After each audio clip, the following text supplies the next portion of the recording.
Hello dear aspirants, આપ સર્વેનું અમારી YouTube channel game changing સાયકોલોજીમાં હાર્દિક સ્વાગત છે.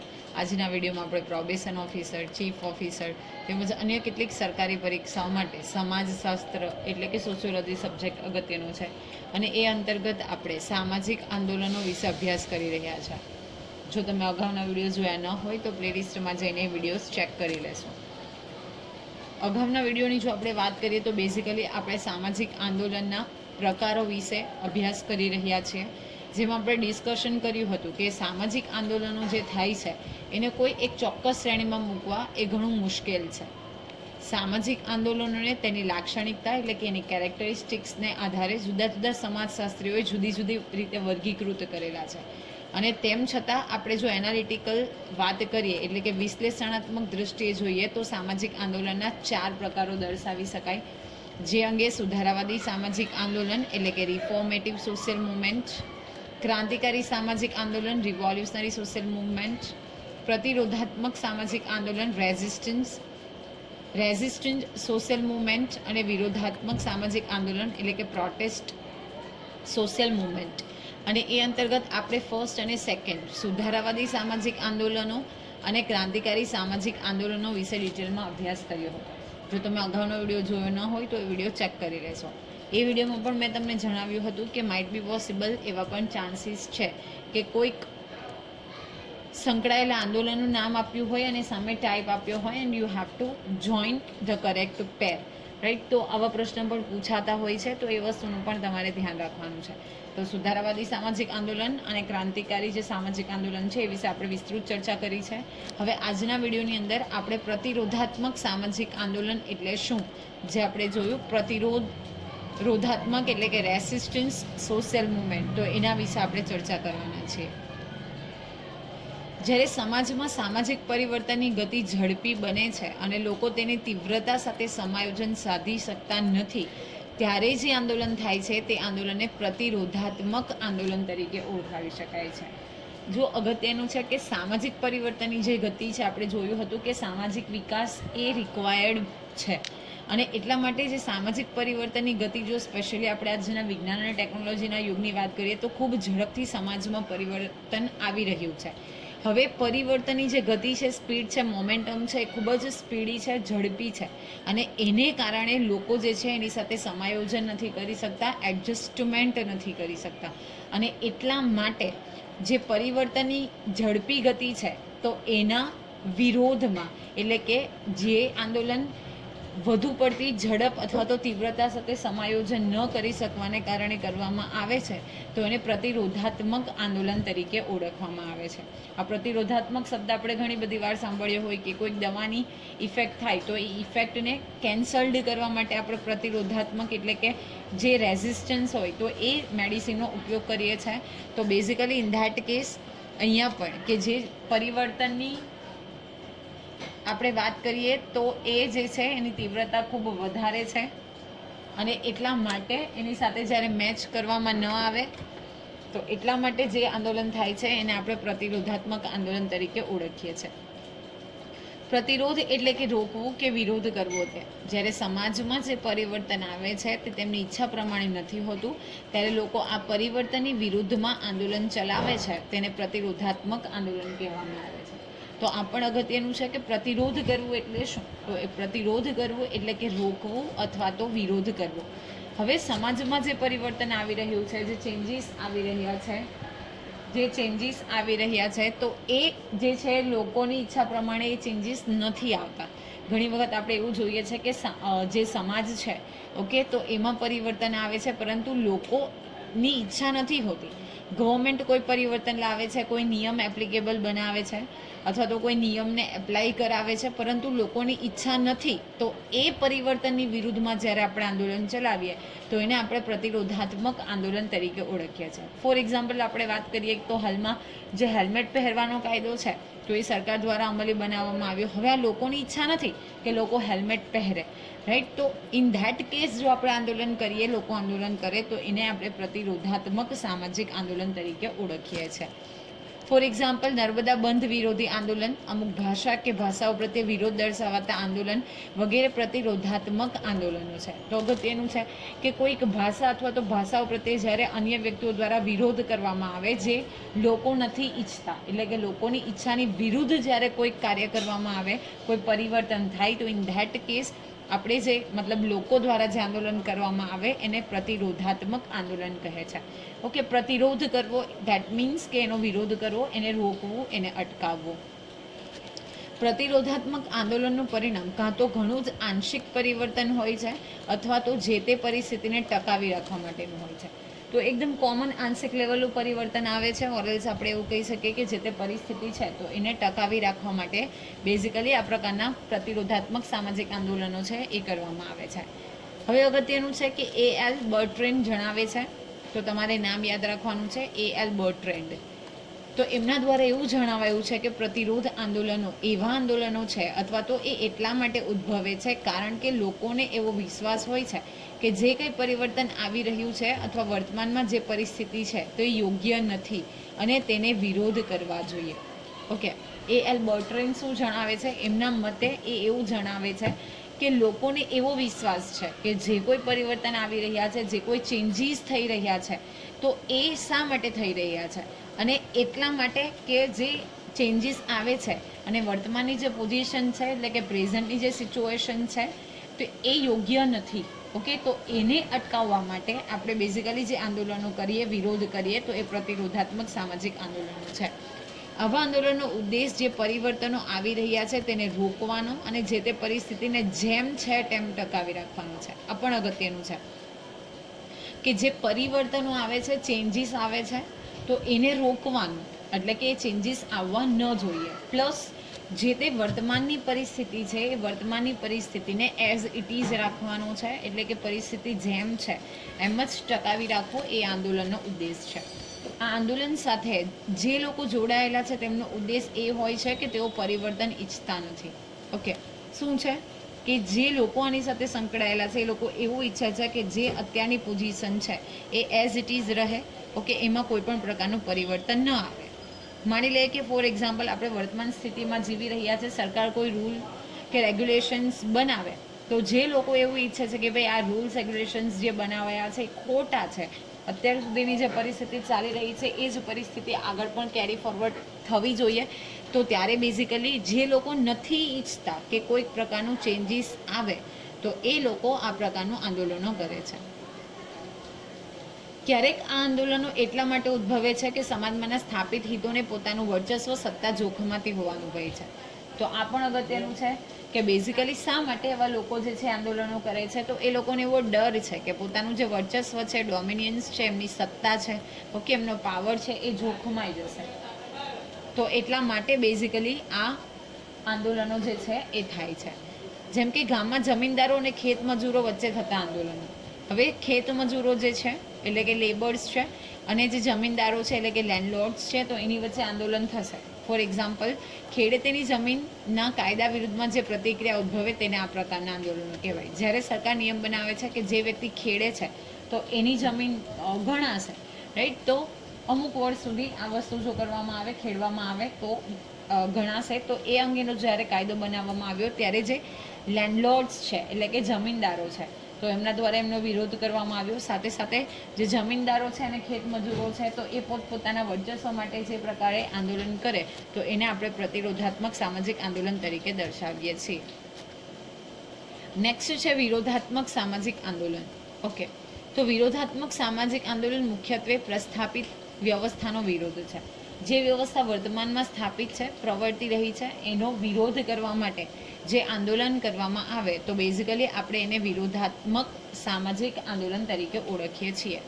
જ્યારે આપણે કોઈ વ્યવસ્થાથી સંતુષ્ટ નથી હોતા ત્યારે આપણે તેનો વિરોધ કરવાની શરૂઆત કરીએ છીએ. કેટલાક સમાજશાસ્ત્રીઓએ વિરોધાત્મક આંદોલનોને સમજાવવાનો પણ પ્રયત્ન કર્યો છે.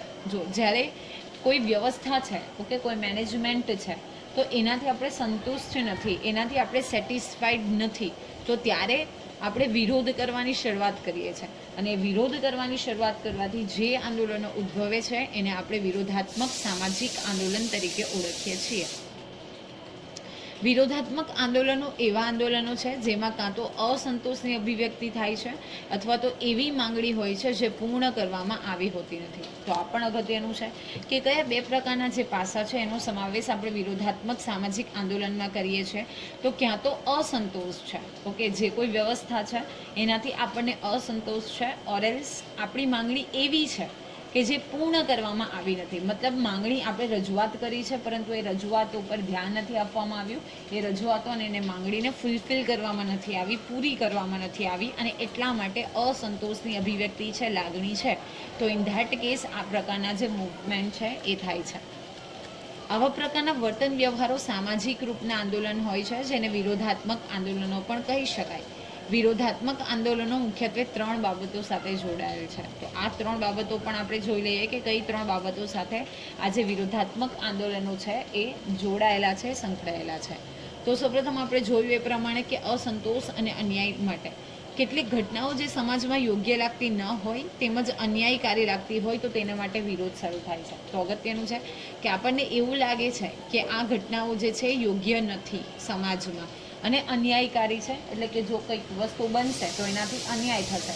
તો એટલા માટે એટલે કે અસંતોષ અને અન્યાય માટે બેઝિકલી આ પ્રકારના આંદોલનો થાય છે. નેક્સ્ટ, માંગણીઓ માટે સમાજમાં કેટલીક ઘટનાઓ ન બનવી જોઈએ અથવા તો જો આવી ઘટના બની હોય તો તેની વિરુદ્ધમાં માંગણીઓ થાય છે. કોઈ XYZ નામની ઘટના જે લોકો ઈચ્છે છે કે આ ઘટના તો સમાજમાં બનવી જ ન જોઈએ. હવે જો કોઈક એવી ઘટના બને છે તો ઇન ધેટ કેસ એની વિરોધમાં માંગણીઓ રજૂ કરવામાં આવે છે. તો એનો પણ સમાવેશ આ વિરોધાત્મક સામાજિક આંદોલનમાં થાય છે. અને નેક્સ્ટ છે પ્રતિરોધ માંગણીઓ માટે. તો એવું શક્ય બને કે એવી કોઈ ઘટના બનવાની હોય જેથી તેની સામે નવી માંગણીઓ રજૂ કરવામાં આવતી હોય. દાખલા તરીકે જ્યાં ચોરીનું પ્રમાણ વધે તો લોકો તેનું પ્રમાણ ઘટે એવી વ્યવસ્થાની માંગણી કરે. કોઈ ઘટના બનવાની હોય અથવા તો બની હોય તો એની સામે નવી માંગણીઓની રજૂઆત કરવામાં આવે. ફોર એક્ઝામ્પલ કે જ્યાં ચોરીનું કન્ટિન્યુઅસ પ્રમાણ વધે તો લોકો ત્યાં સેફટી માટે અથવા તો વ્યવસ્થાની માંગણી કરે કે જેથી કરીને આ જે ચોરી છે ઘટાડી શકાય. રસ્તા ખરાબ હોય તો ચોમાસાની સિઝનમાં લોકો ડિમાન્ડ કરે કે ભાઈ રસ્તાઓનું યોગ્ય ઝડપથી રિપેર કરાવવામાં આવે. માનો કે કોઈ સ્ટ્રીટ લાઇટ્સ છે એ નથી વર્ક થતી, કન્ટિન્યુઅસલી બંધ રહે છે, એના કારણે લોકોને હાલાકીઓનો સામનો કરવો પડે. તો લોકો માંગણી કરે કે એ લાઇટ માટે યોગ્ય વ્યવસ્થા જે છે એ પૂરી પાડવામાં આવે.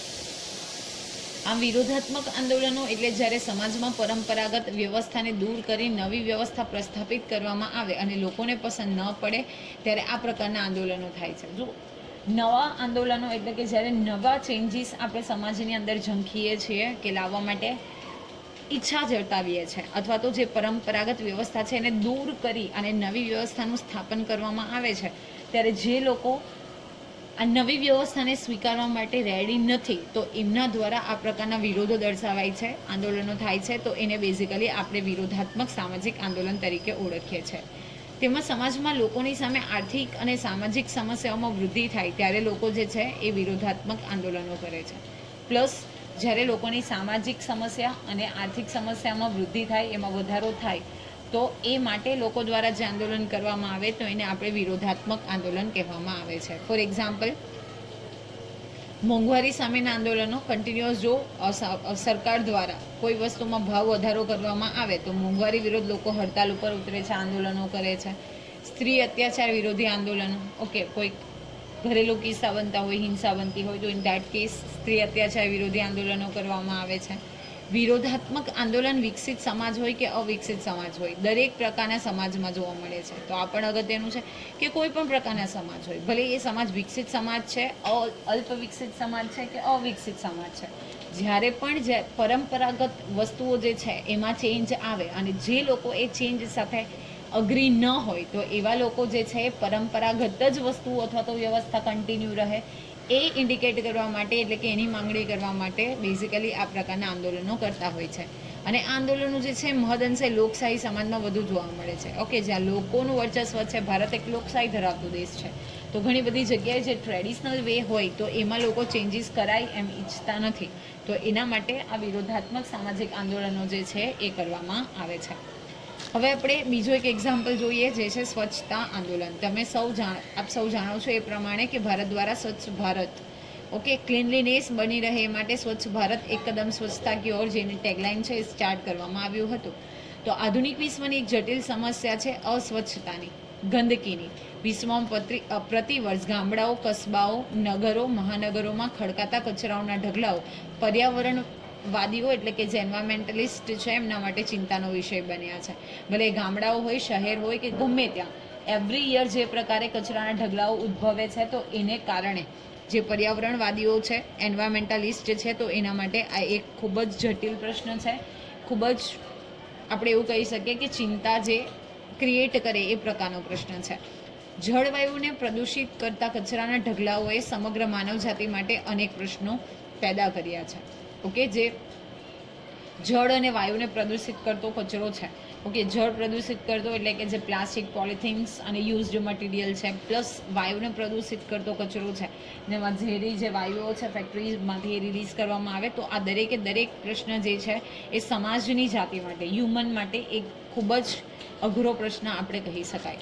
ધીસ ઇઝ ઇમ્પોર્ટન્ટ અને તમારે યાદ રાખવાનું છે. 25મી માર્ચ 2014ના રોજ જીનીવા ખાતે થયેલી એક પરિષદમાં world health organisation that is WTO એ જણાવ્યું હતું કે ઈસવીસન 2012ના અરસામાં વિશ્વમાં કુલ 70 લાખ કરતાં વધુ લોકો માત્ર પ્રદૂષિત વાતાવરણને કારણે મૃત્યુ પામ્યા હતા.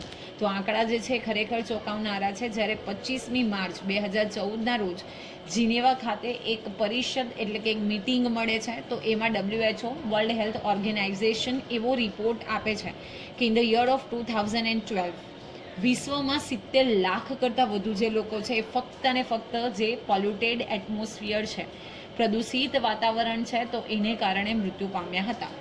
વર્લ્ડ હેલ્થ ઓર્ગેનાઇઝેશન એટલે કે WHOના જ એક અન્ય અહેવાલ મુજબ દૂષિત પાણીને લીધે થતા ઝાડાને કારણે દર વર્ષે 22 લાખ લોકો મૃત્યુ પામે છે.